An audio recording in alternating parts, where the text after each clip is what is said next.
This is Elsa. Elsa is a 1.5-year-old ISA brown hen and weighs about 2.1 kilograms.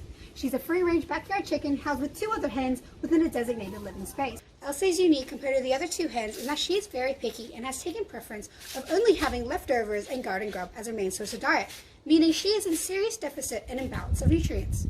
Because of this, Elsa was diagnosed with osteomalacia-induced osteoporosis, which is characterized by a decrease in normal mineralization of structural bone, resulting in the reduction of bone tissue and bone mass, leading to brittle bones.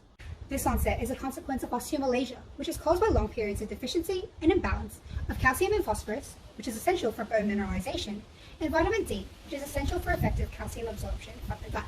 She has been exhibiting clinical signs of reduced egg production and eggshell quality, producing soft-shelled eggs and a few incidences of shellless eggs. Her legs are starting to appear slightly distorted and deformed, causing difficulty walking and reluctance to move. Avian osteoporosis, or often referred to as cage layer fatigue, is extremely common in layer hens. If left untreated, this can often lead to lameness, sudden paralysis, and even death.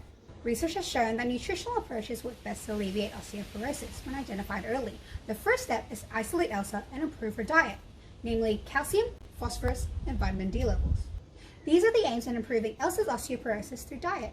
Provide a balanced diet that meets all nutritional requirements, increase calcium, phosphorus, and vitamin D levels to mitigate current deficiencies, ensure adequate ratio of calcium and phosphorus, increase concentrations of omega-3, and the inclusion of coarse calcium particles for continuous supply of calcium throughout the day. Because the requirements for a white egg layer on a 100-gram daily intake was provided on a dry matter basis, it was used to calculate Elsa's requirements, provided it was adjusted to 10% increase for brown egg layers of 110-gram daily intake as recommended by the NRC. The requirements were also listed on a 90% dry matter basis, so all values had to be adjusted to obtain values for 100% dry matter. Certain feed cell compositions in the diet formulation software also required this conversion. This is the composition of our feed. With no reported toxicity level of each ingredient, the MCL of each specific nutrient was assessed instead. All tables were adapted from WFFDA's software diet summary, which was chosen because it was an easy-to-use Microsoft Excel workbook with inbuilt information and composition of common feedstuffs. Any missing composition values not provided by WFFDA, such as vitamins, were obtained from the FTC database. These are the main protein and amino acid sources of this diet, as they are essential for growth, maintenance, and repair. These ingredients are chosen for their higher protein and lower energy profiles. Soybean meal makes a majority of the diet for its high protein, amino acid, and vitamin levels to meet requirements. Wheat, barley, and oats were added in small amounts to the diet to make up energy requirements of 2,900 kcal per kilogram of dry matter. The main source of fat in this diet is from flax seeds, as it contains high levels of omega-6 linoleic acid, LA, required for maintenance and egg production. Flax seeds also contain high amounts of omega-3 alpha-linoleic acid, ALA. Research has shown that ALA improves overall bone mineral density as it supports bone formation, whereas LA supports bone reabsorption, making it essential to increase ALA to LA ratios, while also satisfying LA requirements. This diet has an ALA to LA ratio of 14.2 to 1.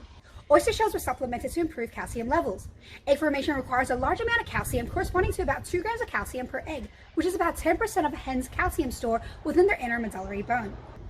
This store is immobilized when calcium serum levels are low, which will eventually lead to immobilization from structural bone when the stores are depleted, resulting in structural bone loss. Oyster shells contain large calcium particles that is retained in the gizzard for slow, continuous calcium absorption, especially in dark hours when Elsa is not feeding. Calcium requirements are satisfied and lower than 5% NCL, as exceeding this level will lead to abnormal calcium deposits in tissues and suppress the parathyroid gland if parathormone release if high levels persist. Dicalcium phosphate was supplemented to mainly increase phosphate content within the diet. Phosphorus deficiencies will lead to bone resorption, as it's essential in forming hydroxyapatite calcium stores in the bone. Phosphorus requirements are satisfied in this diet and lower than 0.8% MCL, as exceeding this level can decrease calcium serum availability, resulting in the need to deplete calcium stores from bones. Because of the avid binding of calcium and phosphorus, an excess of calcium induces a phosphorus deficiency, and vice versa, so it's very important to monitor this ratio. The calcium to phosphorus ratio in this diet is 6.79 to 1, which exceeds the recommended ratio of 2 to 1. However, research has shown that layers require such high amounts of calcium that a ratio as high as 12 to 1 will not cause issues. However, it should be kept at an appropriate ratio to prevent diluting of other dietary components. It is important to note that osteoporosis is a widespread loss of structural bone.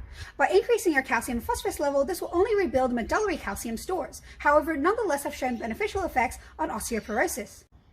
And finally, 7% of Avian Vitalizer was supplemented in order to meet all other vitamins, minerals, and amino acid requirements. Vitamin D3 supplementation is of particular concern as it is essential for stimulating calcium and phosphorus intestinal absorption, as well as regulation of osteoclasts and osteoblasts in bone mineralization and resorption.